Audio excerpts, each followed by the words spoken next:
تو بھائی اللہ کے حبیب صلی اللہ علیہ وسلم کی زندگی ایک آئیڈیل زندگی ہے جس کو اللہ تعالیٰ نے اسوہ حسنہ کہا ہے، اس سے سبق سیکھنے کی ضرورت ہے۔ انبیاء کی زندگی سے سبق سیکھنے کی ضرورت ہے کہ انبیاء علیہ السلام اپنی اولاد کو زندگی کے اندر بھی نصیحتیں کرتے تھے، اور جب دنیا سے جانے کا وقت آتا تھا تو پھر اپنی نصیحتوں کو استحضار کرواتے تھے کہ بتاؤ ہم نے جو تمہیں زندگی میں سکھایا ہے اس کے اوپر عمل کرو گے یا چھوڑ دو گے۔ اس لیے ہر والد کی یہ ذمہ داری ہے، ہر استاد کی یہ ذمہ داری ہے، ہر ذمہ دار کی یہ ذمہ داری ہے کہ وہ اپنی اولاد کو اور اپنے ماتحتوں کو نصیحت کرتا رہے۔ انہی نصیحتوں میں آج کے موضوع کا میں نے انتخاب کیا کہ معاشرتی طور کے اوپر ایک برائی جو عام ہوتی چلی جا رہی ہے، جس میں بوڑھے بھی ملوث ہیں، چھوٹے بھی ملوث ہیں، بچے بھی ملوث ہیں، حتیٰ کہ گھر کی پوشیدہ خواتین، پردہ دار خواتین بھی اس کے اندر ملوث ہوتی چلی جا رہی ہیں۔ اور وہ کیا گناہ ہے بھائی؟ گانا سننا، گانا سننا۔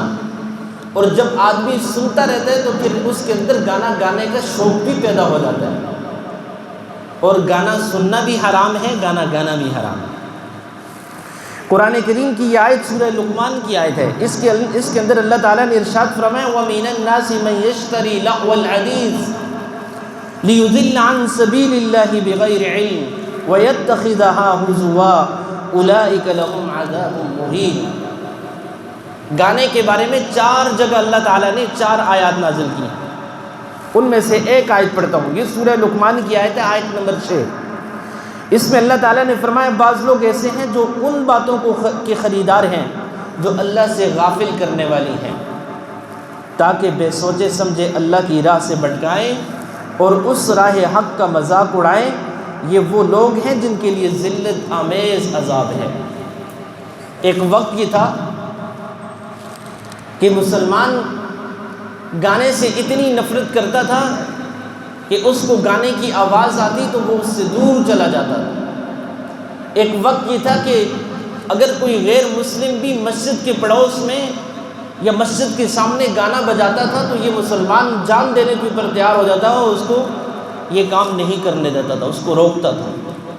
اور آج یہ حال ہے کہ مسجد کے پڑوس میں بھی گانے چلتے ہیں،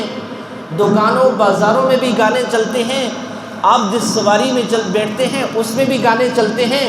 اور حتیٰ کہ وہ صاحب جو نماز پڑھنے کے لیے آتے ہیں وہ بھی اپنے فون کی رنگ ٹون گانے والی لگا کر کے مسجد میں آتے ہیں، اور جب کوئی احمق اس کو فون کرتا ہے تو اس کا گانے والا فون مسجد کے اندر بھی بجتا رہتا ہے۔ اور اگر اس کو بتایا جائے کہ بھائی یہ گناہ ہے تو وہ مسجد آنا چھوڑ دیتا ہے کہ میری انسلٹ ہو گئی ہے۔ مجھے امام صاحب نے روک دیا ہے مسجد سے، بھائی مسجد سے نہیں ہوگا، اور اس کام سے روکا ہے کہ یہ گناہ ہے، حرام ہے، اور یہ ایسا گناہ ہے کہ بعض اوقات آدمی خود تو اس کے اندر ملوث ہوتا ہے، لیکن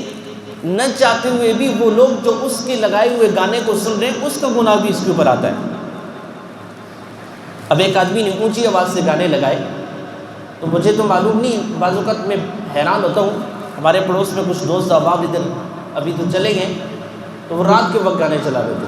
اب دن کو بھی چلاتے ہوں گے لیکن رات کے وقت چونکہ سناٹا سا ہوتا ہے، آواز بہت آتی ہے، تو 2-3 دفعہ ہم گئے ان کے پاس، منت محتاجی کی کہ یار نہ کرو یہ کام۔ ماشاء اللہ اچھے بشر آدمی تھے، ان کے ملازمین ہی لگاتے تھے، لیکن انہیں بات نہیں سمجھ آئی۔ ایک دن میں رات کو گیا، میں ان کے 2-3 ساتھی بھی میرے ساتھ تھے، ہم نے ان کے جو ڈیک وغیرہ تھے اٹھا کے میں لے آئے۔ میں نے کہا آپ بتائیں، بڑی مشکلوں سے ان کو اس بات کے اوپر راضی کیا کہ بھائی ایک تو یہ گناہ ہے، دوسرا اگر یہ گناہ آپ نے کرنا ہی ہے تو آپ خود کریں، ہمیں تو اس کے اندر نہ مبتلا کریں، اور تیسری چیز یہ کہ آپ کے اس گانے لگانے کی وجہ سے ہم اذیت کا شکار صرف ہم نہیں ہوتے، ہو سکتا ہے شاید کوئی اور بھی ہوتا ہوگا لیکن وہ بولتا نہیں ہے۔ تو بعض اوقات انسان صرف ایک گانا چلانے کی وجہ سے بہت سارے گناہوں کا مرتکب ہوتا ہے۔ ایک تو اس چیز کا مرتکب ہوا کہ وہ خود اللہ کی نافرمانی کر رہا ہے، ان کانوں سے وہ گانے سن رہا ہے، اور دوسرا جہاں تک اس کے لگائے ہوئے گانے کی آواز جاتی ہے وہ مسلمان جو اس کے گانے کو سن رہے ہیں اس کا گناہ بھی اس کے اوپر ہے. یعنی یہ خود کچھ بھی نہیں کر رہا لیکن مفت کا گناہ اپنے سر کے اوپر اٹھا رہا ہے، اپنے کندھوں کے اوپر اٹھا رہا ہے. اور تیسری چیز، اگر اس گانے کے لگانے کی وجہ سے کسی مسلمان کو اذیت پہنچ رہی ہے تو اللہ کے نبی صلی اللہ علیہ وسلم نے فرمایا المسلم من سلم المسلمون من لسانی ومن یدی. مسلمان تو وہی ہو سکتا ہے کہ جس کے ہاتھ اور زبان سے دوسرے مسلمان محفوظ ہیں. اب میرا وہ دوست جو اپنی گاڑی کے اندر اپنے گھر کے اندر گانا لگا کر کے یہ سوچتا ہے کہ میں تو خوشی منا رہا ہوں، اور اس کی خوشی میں کسی مسلمان کو اگر غم لائق ہو رہا ہے تو وہ کل قیامت میں اللہ کے سامنے کیا جواب دے گا. آیت کریمہ میں نے پڑھی، اس آیت سے حضرت عبداللہ بن مسعود رضی اللہ تعالیٰ عنہ سے پوچھا گیا کہ لہو الحدیث کا کیا معنی ہے؟ وَمِنَ النَّاسِ مَن يَشْتَرِي لَهْوَ الْحَدِيثِ لِيُضِلَّ عَن سَبِيلِ اللَّهِ بِغَيْرِ عِلْمٍ، کہ اللہ تعالیٰ نے فرمایا لوگ کچھ ایسے ہیں کہ جو لہو حدیث کو خریدتے ہیں تاکہ لوگوں کو اللہ کے راستے سے روکیں. تو حضرت عبداللہ بن مسعود رضی اللہ تعالیٰ عنہ نے فرمایا قسم ہے اس ذات کی جس کے سوا کوئی معبود نہیں، اس سے مراد گانا ہے. قرآن کریم کی آیت. اور پھر فرمایا آپ نے یہ جملہ 3 مرتبہ دہرایا، قسم ہے اس ذات کی کہ اس سے مراد، قسم ہے اس ذات کی کہ جس کے سوا کوئی معبود نہیں، اس سے مراد گانا ہے. یہ جملہ حضرت عبداللہ بن مسعود رضی اللہ تعالیٰ عنہ نے 3 مرتبہ دہرایا تاکہ پوچھنے والے کے دل کے اندر یہ بات بیٹھ جائے کہ اللہ نے گانے کو حرام کر دیا. اسی طرح حضرت حسن بصری رضی اللہ تعالیٰ عنہ سے بھی یہ روایت ان سے پوچھا گیا تو انہوں نے بھی فرمایا کہ اس سے مراد لغو حدیث سے مراد گانا ہے. اور اس آیت کا ویسے شان نزول تو یہ ہے کہ نبی اکرم صلی اللہ علیہ وسلم کے زمانے کے اندر ایک کافر تھا نضر بن حارث. تو یہ آپ صلی اللہ علیہ وسلم کا سخت ترین مخالف اور بڑے دشمنوں میں سے تھا. تو جب قرآن کریم کی آیات نازل ہوتی